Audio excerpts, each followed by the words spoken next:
Je ne sais pas si tout le monde m'écoute correctement. Vous pouvez lever le bras si vous avez une question à me poser, hein. Vous pouvez m'interrompre durant la présentation. J'essaierai de répondre aux questions qui seront posées dans le chat aussi. Donc, Laurence m'aidera à relever les questions qui se posent, hein. Voilà. Donc, c'est bon, on m'écoute très bien, Laurence. C'est bon, je peux commencer? On t'entend très bien. Ok, parfait. Ben, donc, c'est parti. On va continuer. Voilà. Alors, présentation du groupe de travail Module Info.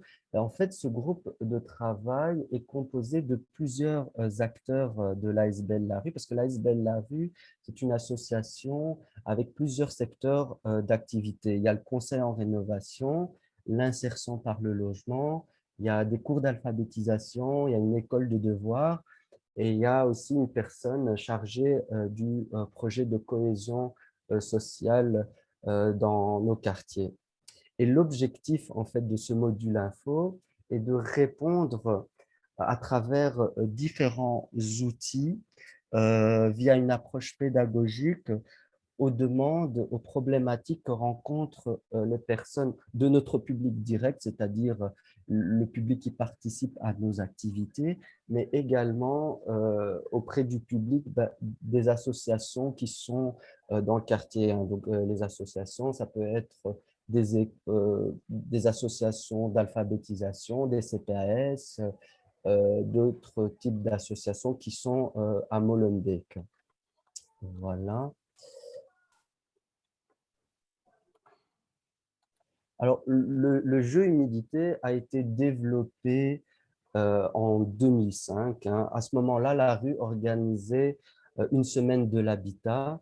Et cette semaine de l'habitat nous a permis d'aller en contact direct avec les habitants du quartier et de sonder un peu ce qui les préoccupait par rapport à leur logement, les problèmes qu'ils rencontraient dans leur logement. Et c'est là qu'est venue l'idée de développer ce jeu Humidité et s'est mis en place le groupe de travail Module Info pour travailler sur ce jeu que je vais vous présenter. Et avant d'être animé largement, parce que ce jeu existe depuis très longtemps et chaque année, on touche plusieurs centaines de personnes, plusieurs dizaines de personnes, ça dépend des années, hein. Mais c'est parce qu'en fait, en plus d'être animé auprès des associations et des groupes de ces associations, on participe également à ce qu'on appelle la journée humidité qui est organisée par le réseau Logo. Et donc, chaque année, on invite plusieurs groupes de personnes, d'associations, et on présente justement cette problématique d'humidité vraiment à un public très, très large en faisant, disons, une simulation d'un appartement témoin où on rencontre des problèmes d'humidité. Et donc, cette journée, on va dire, complète un peu ces animations qu'on fait au jour le jour, hein. Voilà. Et donc, cette animation touche différents types de publics, hein. Il y a les écoles, hein, donc des enfants qui sont âgés de 10 ans au moins, et puis les adultes. Alors, les adultes, c'est surtout des personnes qui sont en apprentissage du français qu'on touche, hein. C'est vraiment les demandes qu'on reçoit le plus souvent. Et puis, il y a aussi toutes les consultations, les visites qu'on fait soit à l'ONE ou directement chez l'habitant, hein, chez le locataire. À ce moment-là, on vient avec nos fiches info et on parle de l'humidité. Alors, de quoi est composé le jeu d'humidité? Donc, je vais un peu vous dire rapidement, hein, les différents éléments du jeu et puis on parcourra un peu le déroulement et l'objectif du jeu. Alors, il y a un plateau de jeu, hein, que je vous montrerai tout à l'heure. Il y a 3 pions qui serviront, disons, à l'évolution de chaque équipe dans le parcours du plateau. Et puis, il y a une fiche qui explique un peu les différentes façons de gagner le jeu. L'idée de ce jeu, c'est pas d'être le meilleur ou de réussir toutes les preuves, hein, toutes les épreuves. C'est vraiment d'être dans un parcours, dans un processus où on apprend petit à petit à maîtriser les différentes formes d'humidité et comment y remédier. Donc l'idée, c'est pas d'avoir un gagnant, hein, c'est vraiment d'apprendre à, comprendre les différents gestes qui améliorent les problèmes d'humidité. Et puis, on a des fiches d'épreuves hein, qui permettent d'évoluer dans le jeu et différents autres accessoires qui permettent d'aller plus loin si on a envie d'approfondir donc la question. Voilà. Alors là, vous voyez devant vous le plateau de jeu. Alors, le but du jeu, c'est de maintenir le pion. Donc, chaque équipe a un pion, il y a 3 équipes.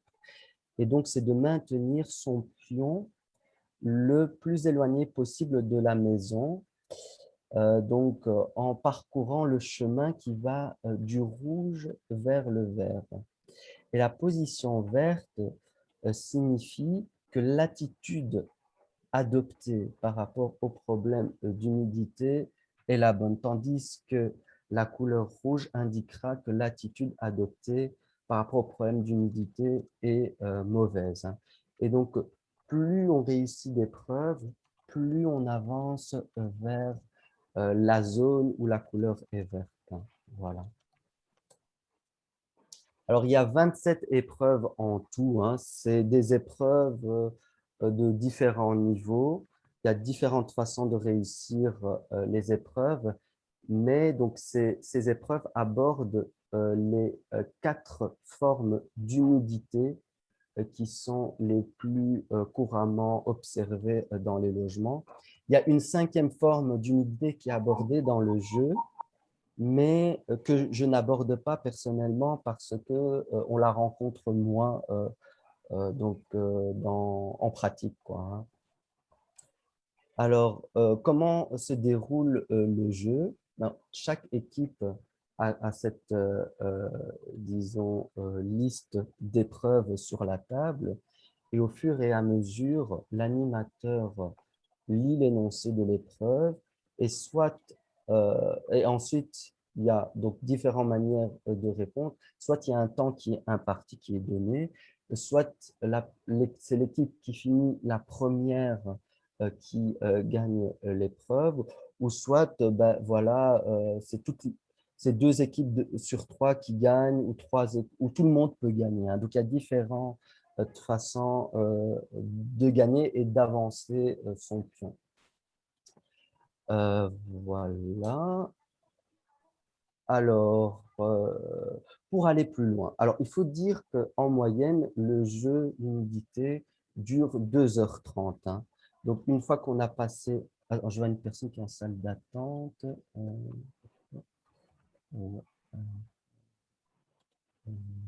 Voilà, ouais. Donc c'est bon. Donc, une fois qu'on a passé les 27 épreuves, on va dire qu'en moyenne, on a passé les 2h30. En général, on fait une pause à la 14e épreuve, hein.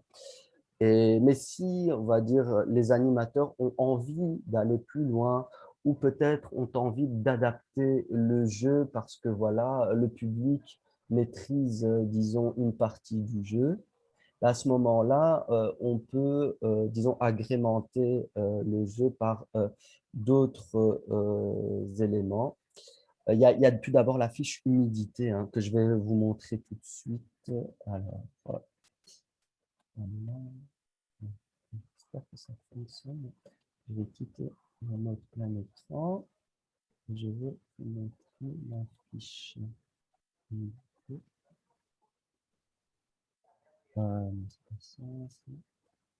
C'est ça. Voilà. Est-ce que Omar, il y oui. a un petit encadré orange Ah, marqué veuillez déplacer. d'accord. Alors, je vais essayer de cliquer à côté pour voir si ça s'enlève. Je vais essayer de le… voilà, ça s'enlève tout seul apparemment là maintenant. Est-ce que ça s'est enlevé? Oui, ça enlevé. Oui, Non, ça revient. Ah, veuillez déplacer cette fenêtre loin de l'application partagée. OK. Mais est-ce que vous voyez Oui, le contenu de la fiche? oui, oui, tout à fait. Oui. C'est écrit petit.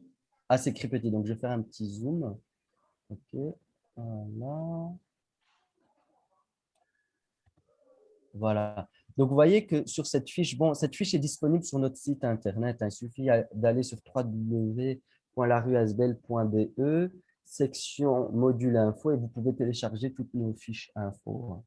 Et donc, en fait, en résumé, hein, cette fiche aborde les 4 formes d'humidité que j'ai évoquées tout à l'heure, hein. Et donc, on les parcourra ensemble, hein, quand on verra les épreuves, hein. Et donc, il y a l'humidité par infiltration d'eau, l'humidité ascensionnelle, l'humidité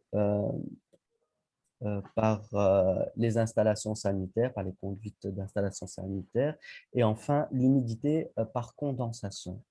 Et on aborde en détail toutes ces formes d'humidité dans le jeu.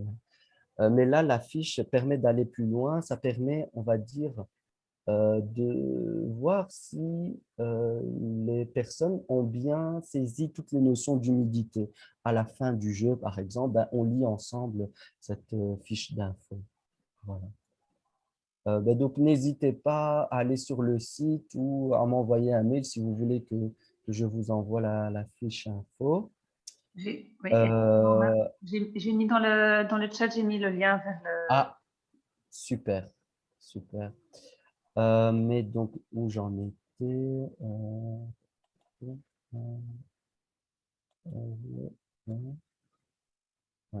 donc, je reviens. Mhm. Voilà. Alors, qu'est-ce qu'on peut encore faire pour compléter l'animation?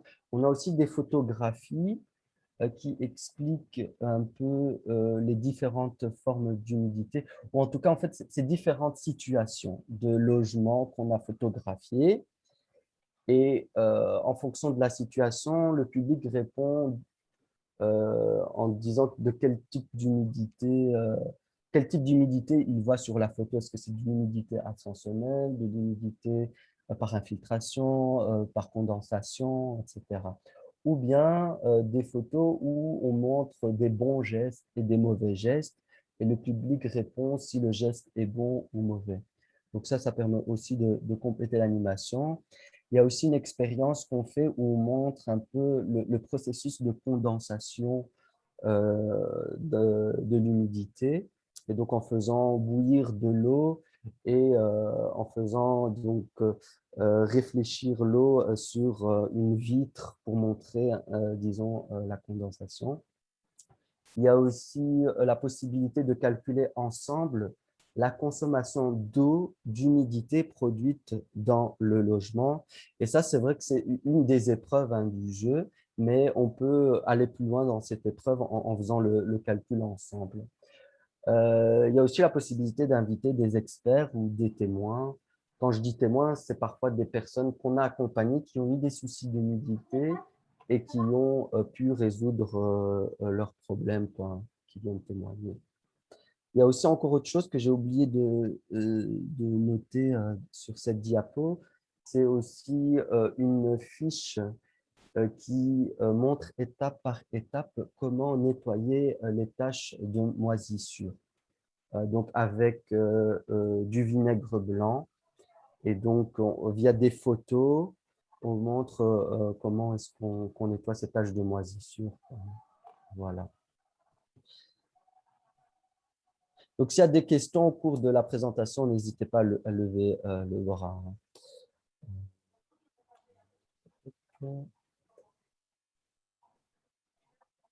Alors, on va parcourir les épreuves maintenant.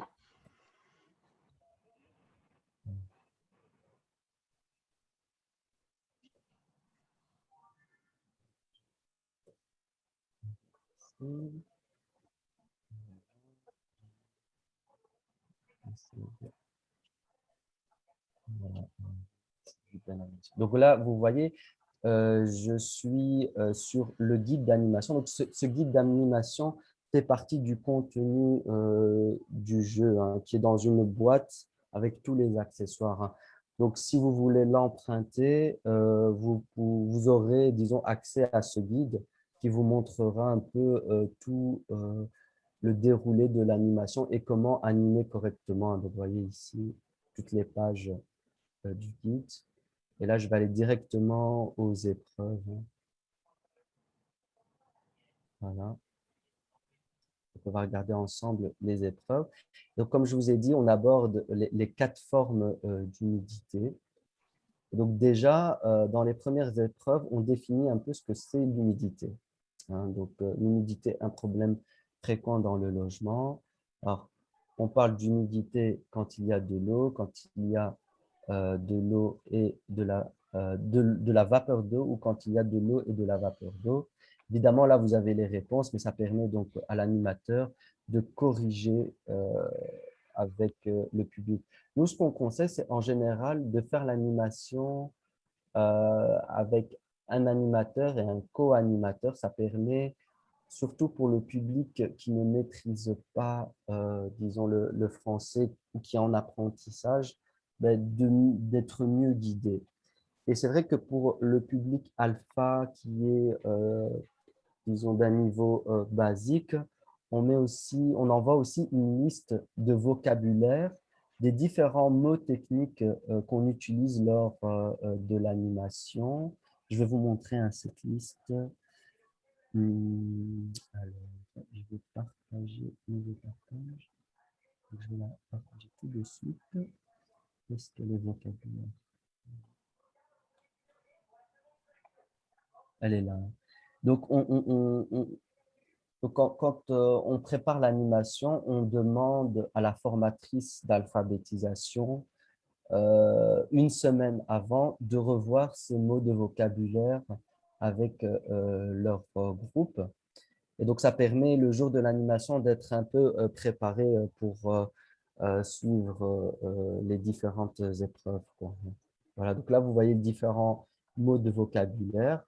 Donc, moisissure, danger, stabilité, santé, tâches, champignons, bois, papier peint, plafonnage, plâtre, peinture, métal, briques béton, papier peint décollé, fuite d'eau, le carrelage qui saute, le bois qui gonfle, la corniche, le mur, la fissure, les châssis de fenêtres, aéré, réparé, ascensionnel, vapeur, température. Voilà. Donc ça, c'est différents mots qu'on utilise lors des épreuves. On va revenir à notre présentation. Voilà, donc on définit d'abord ce que c'est l'humidité. Épreuve 2, des taches sur le mur montrent la présence d'humidité. Donc là, en fait, sur l'épreuve, il y a une espèce, c'est une espèce de mot croisé. On doit reconstituer les lettres au bon endroit. Euh, et donc, là, on la voit pas, on voit pas l'épreuve, on voit pas l'épreuve sans la réponse, mais donc c'est une espèce de jeu de mots, de jeu de lettres, quoi, qui permet de deviner les différents mots cachés dans les phrases. Et donc, pour au final dire que les taches sur le mur montrent qu'il y a des moisissures à l'odeur désagréable. Ce sont des champignons. Ils sont un danger pour la santé et Jean, la tu vois. stabilité du logement. Merci, Jean. Oui. Et donc, dès l'apparition de l'humidité, il faut agir au plus vite. Et donc, vous voyez, pour cette épreuve, par exemple, vous voyez tout en dessous, il y a la façon de jouer l'épreuve, hein. Et donc, dans cette épreuve, c'est le premier qui termine qui a réussi. Donc, il n'y a pas de temps pour cette épreuve. Tandis que pour l'épreuve précédente, on a 30 secondes. Et donc, si dans les 30 secondes, toutes les équipes ont entouré la bonne réponse, ben, toutes les équipes gagnent et avancent leur pion d'une case vers la zone verte. Tandis que celles qui ont perdu ben, reculent vers la zone rouge. Et ce qu'il faut savoir, c'est qu'au tout début du jeu, les pions sont situés au milieu, hein. Elles ne sont pas situées dans la zone rouge ni dans la zone verte. Elles sont situées au milieu pour dire que finalement, les gens, disons, connaissent déjà un petit peu de choses, hein, sur l'humidité. Donc, c'est après qu'ils évoluent soit vers le vert, soit vers le rouge. Donc, après, on aborde les différents problèmes pour la santé et pour la stabilité du logement. Donc, on dit que l'humidité, c'est aussi un danger pour la santé et c'est aussi un danger pour la structure du bâtiment. C'est ce que je disais tout à l'heure, hein. Quand on fait des visites techniques, au départ, donc on voit l'humidité et on voit tout ce que l'humidité a provoqué dans le logement. Donc, vous voyez ici les différentes photos. On voit le bois qui gonfle. On voit le papier peint ici qui se décolle. On voit le mur qui se fissure ici. On voit donc le métal, hein, qui rouille, hein. Voilà.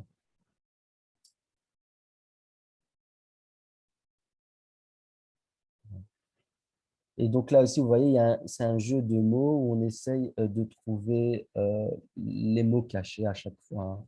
Donc, quelles sont les causes de ce type d'humidité? Découvrez-le en complétant le texte avec les mots proposés. Et donc ici, comme j'ai dit tout à l'heure, hein, on voit que le carrelage saute, le bois gonfle, le papier peint se détache et le plafonnage tombe.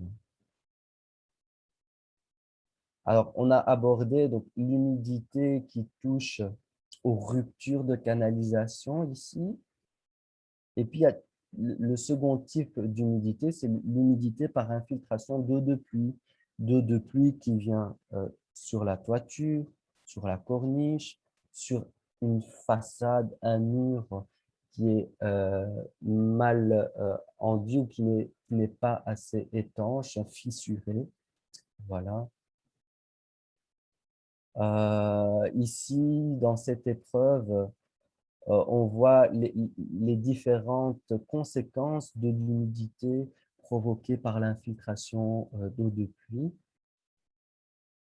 Et puis, on aborde aussi l'humidité ascensionnelle, en définissant d'abord ce que c'est que l'ascensionnel.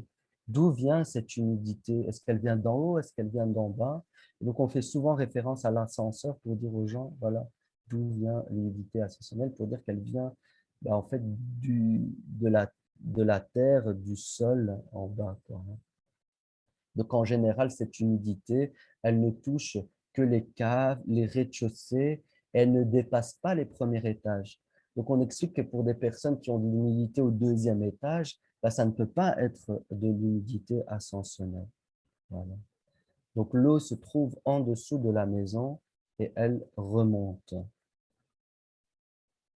Donc, on explique comment est-ce qu'on reconnaît cette humidité ascensionnelle à travers les différents symptômes, hein, les observations dans le logement. Et puis, il y a ce type d'humidité que j'aborde moins, c'est l'humidité des nouvelles constructions. Quand on construit des nouvelles maisons, il y a de l'humidité due au fait que le béton est encore frais. Et donc, il y a de l'eau qui s'évapore et qui provoque de l'humidité, quoi, hein.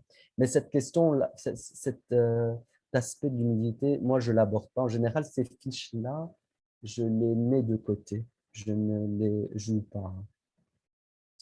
Sauf peut-être avec des propriétaires ou des personnes qui construisent. C'est très rare, en tout cas, que j'aborde ces aspects-là de l'humidité. Puis, on montre comment faire face au problème d'humidité.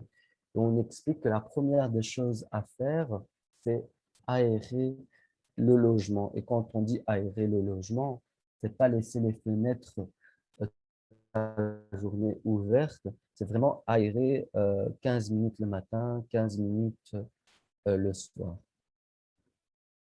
en hiver, quoi, hein. En été, on peut bien évidemment laisser la fenêtre ouverte. Et voilà, il s'agit, donc là, c'est quand il s'agit de l'humidité par condensation. Quand il s'agit évidemment d'humidité qui est due à des problèmes d'ordre sanitaire ou des infiltrations d'eau par la toiture, ben là, voilà, il faut faire appel à un homme de métier et on donne parfois des références quand les personnes ont ces soucis d'humidité. On a aussi à côté une liste de professionnels qui peuvent intervenir chez les locataires qui ont, par exemple, parce que surtout qu'aujourd'hui, au niveau des responsabilités euh, des propriétaires et des locataires, il y a des choses qui sont, disons, de l'ordre du locataire et d'autres de l'ordre du propriétaire. Par exemple, imaginons qu'on ait des feuilles qui bouchent une gouttière. Ben là, c'est au locataire d'entretenir la gouttière, mais pour autant qu'il ait accès, évidemment, à la gouttière, ce qui n'est pas dans la majorité des cas possible, quoi. Voilà. Puis, on aborde donc l'humidité par condensation, les différentes activités dans le logement qui produisent de l'humidité, donc comme faire sécher le linge, prendre un bain, une douche, cuisiner, etc. Et puis, on comptabilise tous les litres d'eau qui sont nécessaires pour ces activités. Et avec, en faisant le total en fait, de ces litres d'eau, on se rend compte que dans le logement, on utilise beaucoup d'eau hein, pour l'humidité, quoi, hein. Voilà. Donc là, on parle encore de la condensation. Donc, où va cette vapeur d'eau hein, qui se transforme en gouttelettes sur le mur, sur la vitre. Voilà. Euh,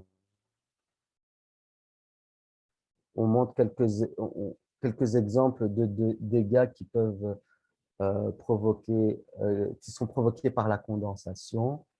Voilà, le nombre de litres pour faire sécher son linge. Et donc, on dit de ne pas faire sécher son linge dans les pièces, euh, disons dans le salon. Il faut faire sécher son linge dans des pièces qui peuvent être aérées, hein, en ouvrant la fenêtre ou sur le balcon, hein. Voilà. Donc là, on continue à les différentes activités qui provoquent l'humidité par condensation.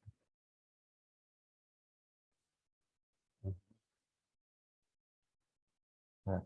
Et puis, on parle aussi du chauffage parce que lors de nos visites, on se rend compte qu'il y a des soucis de condensation parce que le locataire ne chauffe pas assez le logement. Et comme les murs ne sont pas isolés, eh ben, on a des soucis de condensation. Et donc, on explique qu'il ne faut pas surchauffer son logement, évidemment. Il faut le chauffer à une température qui permet au mur de ne pas, enfin, de faire sécher l'eau d'humidité, quoi, hein.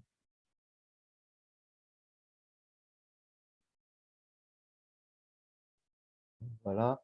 Par exemple, pour l'entretien de la maison, le nettoyage de la maison, on dit qu'il faut nettoyer la maison en utilisant un torchon humide et ne pas balancer un seau d'eau, par exemple, dans le logement, parce que toute cette eau-là va s'évaporer dans le logement, sur le mur, sur les vitres, et va provoquer de la condensation.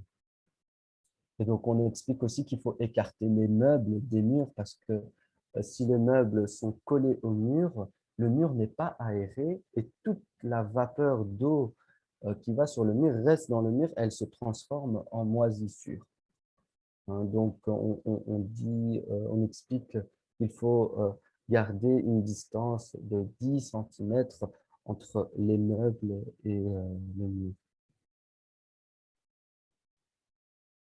Et puis, on aborde aussi les responsabilités des locataires et des propriétaires.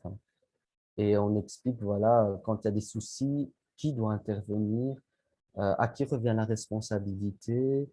Quand on explique de bien faire attention aussi quand on commence à occuper un logement et qu'on voit qu'il y a des traces d'humidité lors de l'état des lieux d'entrée, de bien le mentionner sur l'état des lieux. Et aussi, il arrive dans des situations où le propriétaire rafraîchit rapidement le logement et 2 mois plus tard, on se rend compte qu'il y a des problèmes d'humidité. Du coup, le locataire se fait duper et donc on lui explique que même après 2 mois, il peut encore, disons, intervenir pour compléter l'état des lieux d'entrée et dire au propriétaire voilà, qu'il y a des vices cachés qui n'ont pas été mentionnés lors de la visite euh, d'état des lieux, quoi, hein. Voilà, bon, j'ai fait rapidement le tour des épreuves. Je voulais pas faire le jeu avec vous, évidemment, sinon ça nous prendrait trop de temps. Donc, j'ai parcouru rapidement les épreuves avec vous. Donc, au niveau de l'animation, évidemment, en général, à l'ASBL La Rue, ce sont les personnes qui sont plus techniciens qui font ce genre d'animation parce qu'ils peuvent répondre aux différentes questions techniques que posent les participants. Après, rien n'empêche voilà, de partir sur le guide d'animation qui est proposé. Ça permet aux gens de découvrir, disons, déjà un grand aperçu des problèmes d'humidité dans le logement. Voilà, je pense que j'ai fait le tour du jeu. Je ne sais pas si vous avez des questions. Peut-être que j'ai oublié de mentionner certaines choses, hein, mais donc n'hésitez pas à me poser des questions si vous avez voilà, des réflexions à ce sujet-là. Je suis à votre écoute.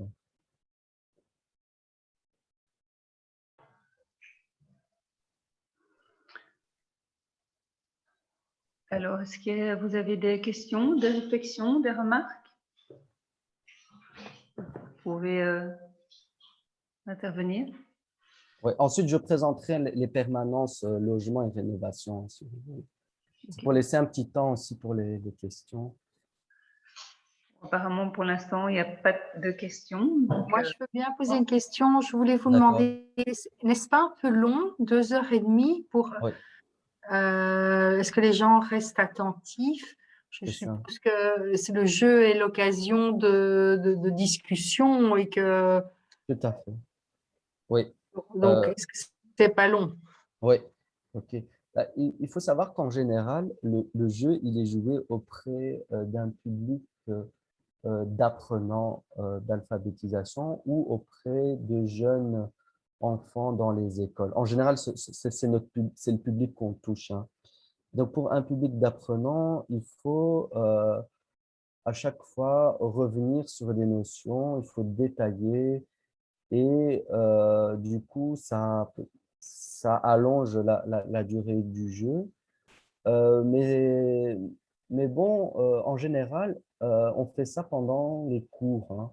Et donc, les cours ont lieu en général entre 10 heures et 12h30. Donc, c'est vraiment la durée d'un cours et on a une pause entre disons, au milieu de la séance, ce qui fait que pendant la pause, on peut aussi discuter, aller de manière conviviale des questions personnelles des gens, hein. Il y a parfois des questions que les personnes n'osent pas poser publiquement. Et ça permet pendant les pauses de discuter de ces questions-là. Et puis à la fin, je me rends compte hein, que finalement, les gens sont restés réceptifs, quoi. Il n'y a pas eu de décrochage. C'est parce qu'en fait, le jeu, parce qu'on aborde cette thématique sous forme de jeu et il y a, allez, il y a de la compétition. On n'écrase pas les équipes, hein. Il n'y a pas une équipe qui écrase l'autre. Il y a un peu de compétition qui fait que le jeu suscite de l'intérêt, quoi. Voilà. Et donc, ma question, pour être plus précise, c'est Oui. malgré toutes ces questions, ces interactions qui se font et qui Ouais. sont, pour finir, vous, le but, le premier but, c'est bien sûr celui-là, Oui. arrivez-vous à la fin du jeu? Bon, Parce pas que tout. Ouais. parfois, enfin, moi, j'ai déjà pratiqué ce genre de pédagogie ou Ouais. d'outils pour animer. Et mon jeu était trop long. Et Oui, donc, à la fin, les gens étaient frustrés si on n'arrivait pas à la fin du jeu pour désigner les gagnants. c'est ça. C'était ça un peu ma question aussi. Est-ce que vous avez eu ce sentiment que quand vous n'avez pas le temps de terminer le jeu, est-ce qu'il y a réellement une frustration ou pas vraiment? C'est ça. Bah, en général, moi, en fait, quand j'anime, je surveille le temps. Et quand je vois que voilà, on est resté trop longtemps sur une épreuve, j'essaye d'aller rapidement sur l'épreuve suivante où, en fait, il y a des épreuves qui se ressemblent aussi. Et donc, parfois, disons, on aborde l'épreuve suivante dans l'épreuve précédente, quoi, hein. Et donc, du coup, je saute l'épreuve suivante pour aller plus vite, hein. Et donc, de temps en temps, quand je vois que le temps court, ben, voilà, je passe certaines épreuves, mais j'essaye en général de garder un certain temps pour chaque épreuve. Donc, il y a 27 épreuves en tout. Moi, j'en joue, allez, une vingtaine en enlevant les épreuves qui touchent à l'humidité de construction. Donc, ce qui fait qu'en 2h30, j'accorde, allez, 5 minutes par épreuve, quoi, hein, grosso modo. Je me fixe ce temps-là pour essayer qu'au bout de la séance, ben, j'ai abordé toutes les questions. Vous voyez. Mais c'est vrai que vous avez raison, hein, parfois, parce que en fait, l'humidité, c'est un sujet très, très, très large, hein, et donc on peut très facilement déborder sur la séance, hein, tout à fait. Omar, mais Oui, avec des enfants, c'est pas trop long, parce que des adultes, c'est une chose, mais des enfants, ils ouais. sont plus vite inattentifs. Alors, c'est ça, c'est pour ça que je dis toujours qu'il faut, l'idéal, c'est d'être accompagné par des co-animateurs. Quand je fais cette animation dans les écoles, il y a l'institutrice qui m'accompagne et il y a aussi un collègue à moi qui joue le rôle de co-animateur pour être au moins un accompagnement par équipe. Ça permet de canaliser, on va dire, l'équipe et puis il y a aussi autre chose. Il y a le fait que les épreuves sont limitées aussi à une durée de temps. Et donc, voilà, une fois que le temps est fini, ben voilà, on corrige, hein. Il n'y a pas de moyen de dépasser le temps qui a été destiné à cette épreuve-là, quoi. Voilà.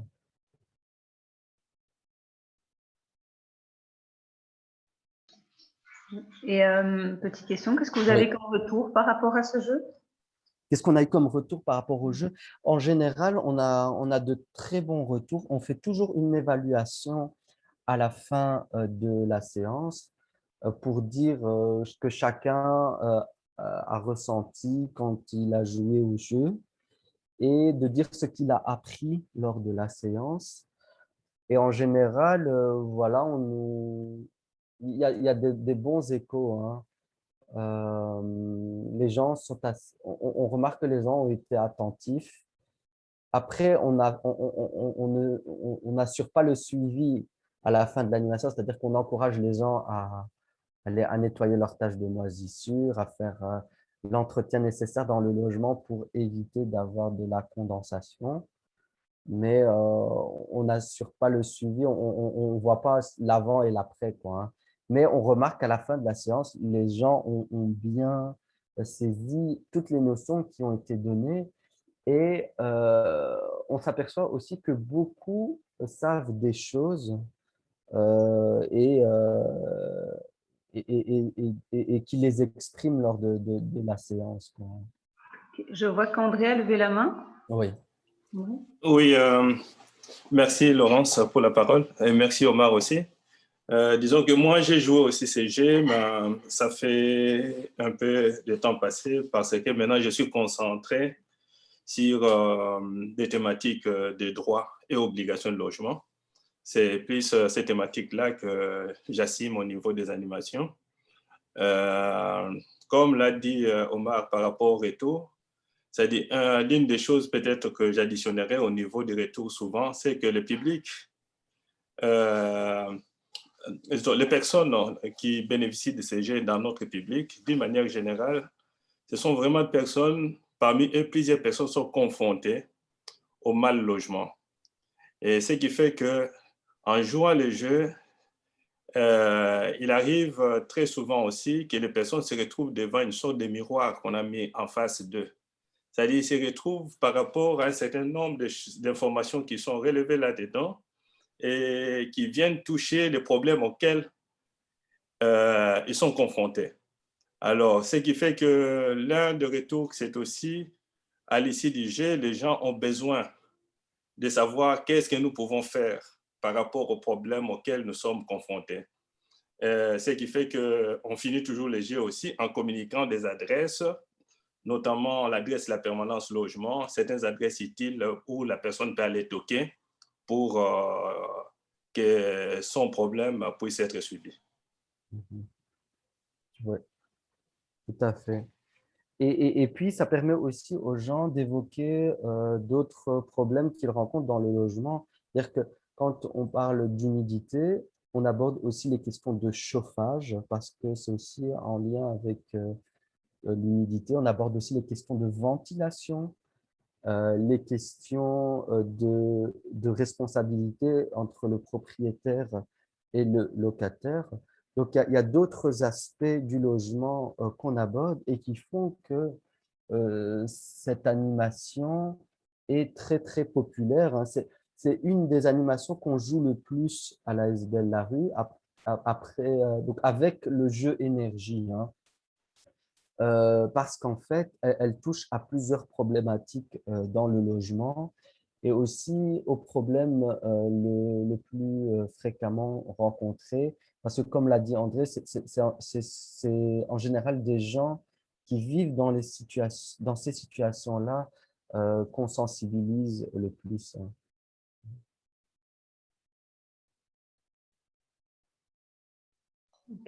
Voilà. Donc, je ne sais pas s'il y a encore d'autres questions. S'il n'y a pas d'autres questions, je peux rapidement évoquer les permanences, logement et rénovation.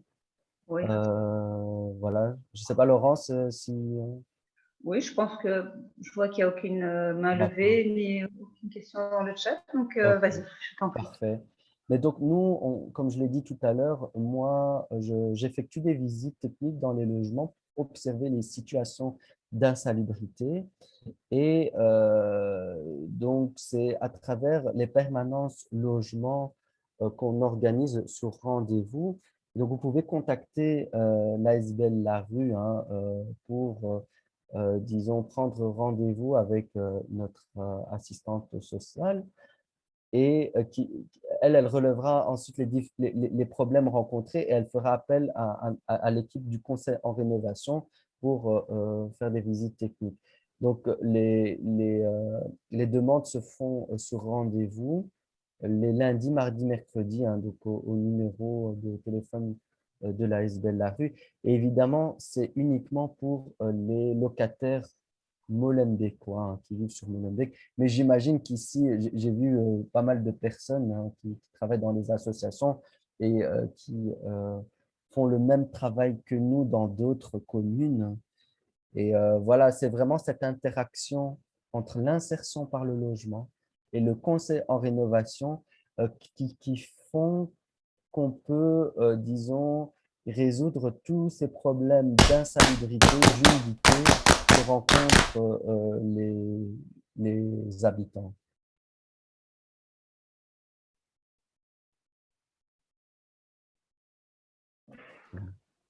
Oui, André, tu as de nouveau levé la main? Oui, je voulais compléter l'info que Omar vient de donner, évidemment.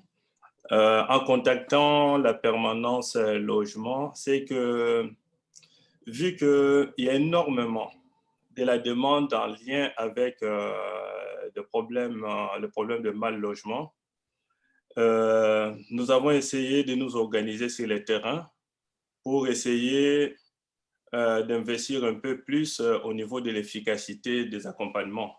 C'est que nous travaillons principalement dans le Vieux-Molenbeek et puis on s'est découpé les territoires en deux. Donc le territoire est découpé par la ligne, la tracée de la chaussée des Gants. les côtés Ouest. ouest, ça c'est nous. Et l'Est, c'est pris en charge par la Maison des quartiers Bonnevie qui fait un travail identique à celui que nous accomplissons. Alors, du côté ouest aussi, nous sommes sur la tracée du canal. Vous remontez la chaussée de Ninove et puis vous revenez par la rive Van der Perobom ou, disons, la ligne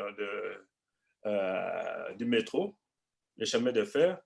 On retrouve les chaussées des Gants. C'est dans cet espace-là principalement que s'investit l'action de l'accompagnement au niveau de la permanence logement. Ouais. C'est ce que je voulais préciser. Bon, pour les personnes qui viennent d'autres communes, sûrement, donc généralement, on essaye de faire un relais, de les orienter vers d'autres associations qui sont sur les terrains, qui font aussi des travaux similaires. Et c'est pour cette raison aussi que ces animations, donc l'humidité et le géo-énergie, se font aussi uniquement sur le territoire molenbeekois. Et donc, on invite vivement nos partenaires des associations des autres communes à s'imprégner, à utiliser cet outil-là auprès de leur public dans d'autres communes. Et donc, on a un collègue qui coordonne le module info et qui pourra aussi orienter la personne, la guider pour maîtriser les outils que nous, on utilise à Molenbeek. Ce que j'ajouterais aussi, c'est que ces jeux, en principe, nous les prêtons aussi. C'est-à-dire d'autres acteurs du logement peuvent aussi emprunter le jeu. On s'organise toujours de les céder moyennant une caution qui est récupérée ou récupérable lorsqu'on nous ramène les jeux.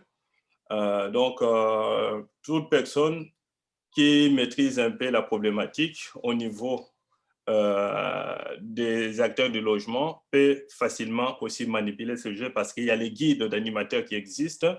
Et les guides d'animateurs a été conçu de sorte que les réponses sont déjà indiquées au niveau des épreuves. Donc, l'animateur se trouve bien documenté pour que l'animateur ne puisse pas aller dans le faux. Une dernière question. Est-ce qu'il y a d'autres thématiques que l'humidité dans le logement? Oui. Allez-y, Omar. Oui. Mais donc, voilà, l'humidité, le jeu humidité est un des jeux les plus populaires. Hein. C'est pour ça qu'on le présente aujourd'hui à Bitous. Après, il y a d'autres jeux. Donc, il y a le jeu énergie qui parle de l'utilisation rationnelle de l'énergie dans le logement. Comment économiser plus de 30% de sa consommation énergétique dans le logement grâce à ce jeu. Et puis, il y a d'autres jeux. Il y a un jeu qui nous avons le cafard. Problème, voilà, il y a les jeux des cafards. Les cafards, comment faire face à l'infestation du cafard? Des cafards. On a un jeu sur le monoxyde de carbone. Il y a aussi un jeu qui parle des économies d'eau. Tri des déchets aussi. Le tri des déchets. Le jeu sur le bail, pour comprendre son contrat de bail, les droits des obligations de locataire. Et voilà, c'est un peu les jeux qu'on anime. Après, il y a aussi des jeux qui sont en développement. Il y a un jeu sur les ampoules économiques qu'on a déjà joué, mais qui est en développement actuellement parce qu'il y a eu, disons, une évolution sur les ampoules économiques. Donc, voilà. Et il y a, ça, c'est des jeux, mais à côté des jeux, c'est-à-dire que chaque thématique constitue ce que nous appelons un module d'information. Donc, en fonction du nombre de thématiques, donc c'est autant de modules d'information. Donc, il y a d'autres modules d'information où on a des fiches d'information ou bien nous avons d'autres présentations ou sous forme de PowerPoint, tout ça, mais où il n'y a pas de jeu. Dans ces lots-là, on pourra par exemple citer aussi, nous avons une fiche info sur la mérille qui est un champignon qui mange le bois, qui peut facilement écrouler tout un plancher dans un logement. Il y a une fiche info sur la thématique de la mérille aussi. Ouais. Ouais, ça. Voilà. Ok, merci beaucoup. Et donc, toutes ces infos, on peut les trouver sur votre site. Oui, sur notre site. Et puis, vous pouvez aussi contacter notre collègue Hilal qui coordonne. Après, nous, on est plutôt… Moi, je suis plutôt technicien à ce sujet-là. Donc, c'est moi qui ai présenté ce jeu aujourd'hui parce que je l'anime. Mais si vous avez, disons, l'envie d'utiliser ces outils ou l'envie de faire participer des personnes à nos animations, vous pouvez contacter donc notre collègue Hilal qui coordonne le module d'information. Ok, merci beaucoup. Il n'y a pas du tout de questions, de remarques ou de réflexions. En tout cas, je vous remercie à tous pour votre attention. Merci à Omar également pour la présentation. Pour conclure, je vais juste rappeler que vendredi de 15h30 à 17h, on organise un petit drink de clôture à la fonderie à Molenbeek. Voilà, vous êtes les bienvenus, voilà, tout en sachant qu'on est limité à 50 personnes à la fois. Donc, voilà, je vous souhaite une très bonne journée. Merci beaucoup à tous. Au revoir. Oui, au revoir. Au revoir.